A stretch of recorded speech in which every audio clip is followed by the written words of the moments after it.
Olá, amigos! Acabamos de desembarcar no porto de Costa Maya, de onde partimos até a praia de Mahahual, localizada no estado mexicano de Quintana Roo, situado na costa do Mar do Caribe, dentro da reserva natural de Xcalac. O pequeno povoado conta com apenas 282 moradores. Aqueles que desembarcarem nesse porto podem assistir a alguns espetáculos artísticos, contando e representando as peripécias dos temíveis e também cativantes piratas. A praia de Mahahual, assim como toda a região turística de Costa Maya, foi muito prejudicada pela passagem do furacão Dean em julho de 2017, o que gerou sérios danos à infraestrutura local, acarretando muito prejuízo para essa pequena comunidade. Para quem se interessou pelas histórias de piratas desse lugar, a dica também é assistir a série Black Sails, disponível no Netflix, inspirada no romance A Ilha do Tesouro, de Robert Louis Stevenson. A trama se passa na ilha de Nova Providência, mais conhecida como Nassau, e inicia sua narrativa no ano de 1715, pouco tempo antes do rei George propor uma anistia geral aos piratas que abandonassem a vida de saqueadores. O mais interessante do livro Uma História de Piratas, de Daniel Defoe, publicado pelo escritor inglês na mesma época em que se passa a trama da série, é que ele relata a história de vários personagens inseridos na série e que foram realmente figuras reais, como o capitão Charles Vane, Benjamin Hornigold e Edward Teach, mais conhecido como o famoso e lendário pirata Barba Negra. Eu acabei de ler há pouco o livro A História dos Piratas, do Daniel Defoe, que é um livro que traz o relato da história de vida de vários piratas importantes da época, como se fosse assim um diário de bordo dele, realizado a partir de várias entrevistas que o Daniel Defoe fez com autoridades inglesas que cuidavam, da região, com autoridades espanholas, entrevistando também muitos mercadores, que foram bastante prejudicados pelos saques, trazendo relatos, de diferentes personalidades da época que puderam estar trazendo essa ambientação sobre o modo de vida, sobre o estilo de vida desses temíveis piratas. E o que mais me chamou a atenção, que foi muito bacana, foi que eu encontrei entre esse relato a história de duas mulheres que foram piratas de grande destaque, muito respeitadas na sua época. Mas é claro que o destaque principal fica com a figura do pirata Barba Negra, que foi o grande personagem, que cultuava, digamos assim, a sua imagem como pirata temido e cruel de uma forma muito peculiar. E nessa realidade, diferenciada, onde eles viviam como reis poderosos, temíveis, o pirata Barba Negra tem uma história muito interessante, que é a história de uma grande traição que ele bolou para sua tripulação, que era composta, na realidade, por vários navios, formando uma companhia, onde ele planejou, então, aniquilar os piratas das demais partes daquela companhia, dos outros navios, deixando eles para trás para morrer numa ilha deserta, onde eles não tinham sequer recursos para alimentação nem para subsistência, de onde eles foram resgatados, por muita sorte, por um outro capitão inglês, que não era pirata, mas era uma autoridade local, que acabou levando os piratas capturados para a forca, em função deles não terem aceitado o ato de rendição previamente. Então Teach, depois de trair toda a sua tripulação, bolou um plano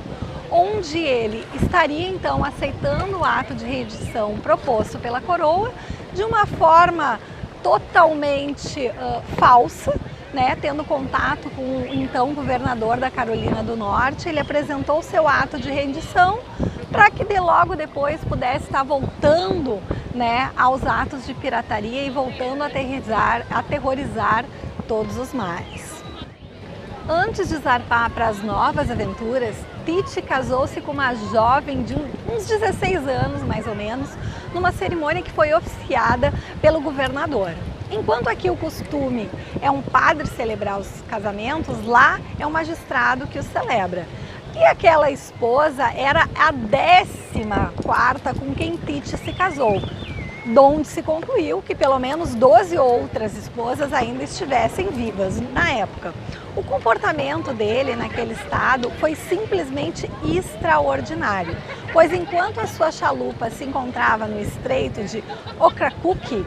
e ele em terra na fazenda de onde viveu sua esposa, com a qual passava todas as noites, era seu hábito convidar 5 ou 6 dos seus brutais companheiros e forçar a sua mulher a se prostituir com todos eles, e em seguida o outro diante sempre dos olhos atentos do temível pirata Barba Negra.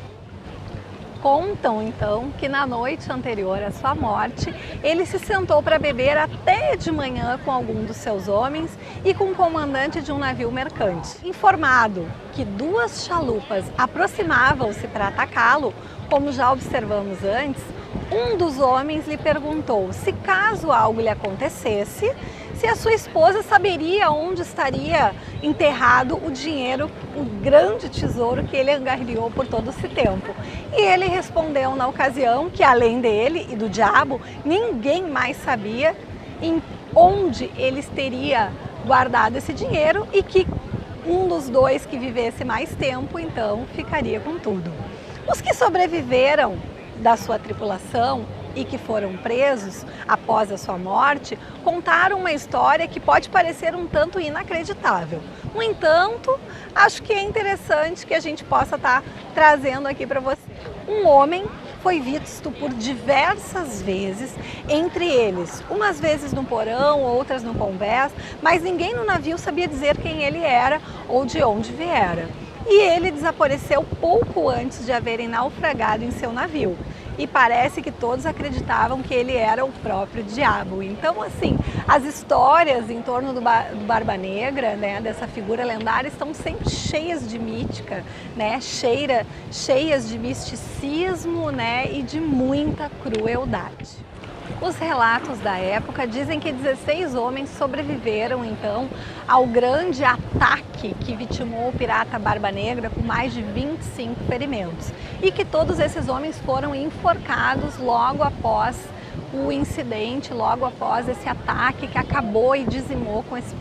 pirata lendário e extremamente cruel. Tem uma outra história sobre ele que eu achei bastante interessante, porque traz realmente